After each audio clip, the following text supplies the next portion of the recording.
और अब जिस हिसाब से शाहिल के जरिए जा रहे हों इस नदी में तैरते हुए,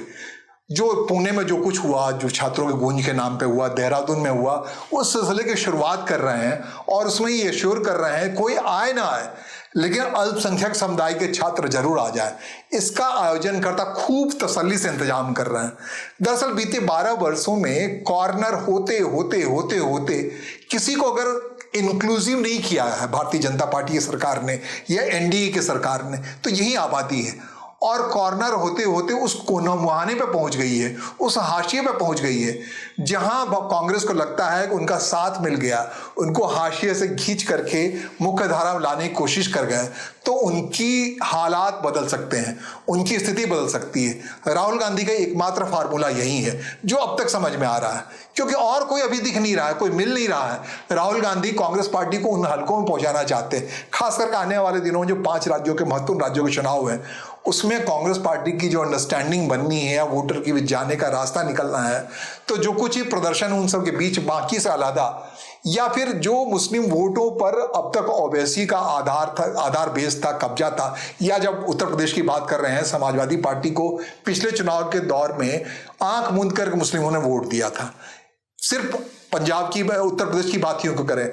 पंजाब में जाए, पंजाब में भी यही हालात है कि वहाँ आम आदमी पार्टी के स्टैंडिंग ले पाई ही तो वहाँ उसके पीछे बहुत मुस्लिम वोट आधार है और मुसलमान उनको वोट देते हैं, ये सबको पता है, जो भारतीय जनता पार्टी को हराता है। तो अब तक ये स्थिति में अपने हिसाब से कहीं समाजवादी पार्टी के पीछे खड़ी हो जा रही थी, कहीं ओवैसी के पीछे खड़ी हो जा रही थी, कहीं जाकर के आम आदमी पार्टी के पीछे खड़ी हो जा रही थी, वो आबादी, वोटिंग आबादी, जिसके आधार पर वो जीतती रही या हारती रही, जो भी होता रहा। कांग्रेस से टूट गई थी, अलग हो गई थी। अब राहुल गांधी ने शायद किसी बहुत महत्वपूर्ण व्यक्ति की सलाह पर यह तय किया है, इस वोट बैंक को समेट करके अपने साथ रख लो, तभी सरवाइव कर पाएंगे, आगे की पॉलिटिक्स कर पाएंगे। और है भी सच, इस सच को इनकार नहीं कर सकती एनडीए। जिस ढंग से सरकार में उस आबादी का प्रतिनिधित्व घटा है, लगातार धीरे धीरे करके घटा है, सब कुछ हुआ है, कहीं वो भारतीय जनता पार्टी में कोई अच्छा स्पोक्समैन नहीं दिखता है। पुणेवाला का मामला, शहजाद पुणेवाला का मामला लीजिए, काफी दिनों से थे भारतीय जनता पार्टी की ओर से मुस्लिम चेहरा के तौर पर दलील दे रहे थे, अचानक से छोड़ गए। यहाँ वहाँ सब असहज पाते हैं। उसमें सैयद शाहनवाज हुसैन जैसे ही लोग दिखते हैं जो कि आरएसएस बैकग्राउंड से आते हैं, उनकी शादी उस परिवार में हुई है, उनकी शुरुआती दिनों की सफर भी एबीवीपी से रहा है, तो जैसे तैसे करके वहाँ स्टैंड ले पाए हैं। इन्हें गिने हैं, अंगुलियों पे जब गिनेंगे तो आबादी के तौर पर अगर गिनेंगे तो देश की आबादी 20% आबादी, 18-20% मुस्लिम होगी, उसको कैसे दरकिनार करके लगातार कोई पॉलिटिकल पार्टी सत्ता में रह सकती है। इस बात को कांग्रेस ने बखूबी समझा है। राहुल गांधी को किसी ने बहुत कायदे समझाया है, यही वजह है राहुल गांधी इस चुनावी बेतरनी में उतरने के लिए कभी मोहम्मद दीपक की जब बात कर रहा हूं तो मैं उस जिम वाले लड़के की बात कर रहा हूं, देखिए, जिन्होंने मुस्लिमों को बचाने के लिए एक स्टैंड लिया और मोहम्मद दीपक अपना नाम लिया। उसके बाद इरफान के तकरीर को सुनिए, दहलील को सुनिए, किस अंदाज में बोलते हैं, लगता है कोई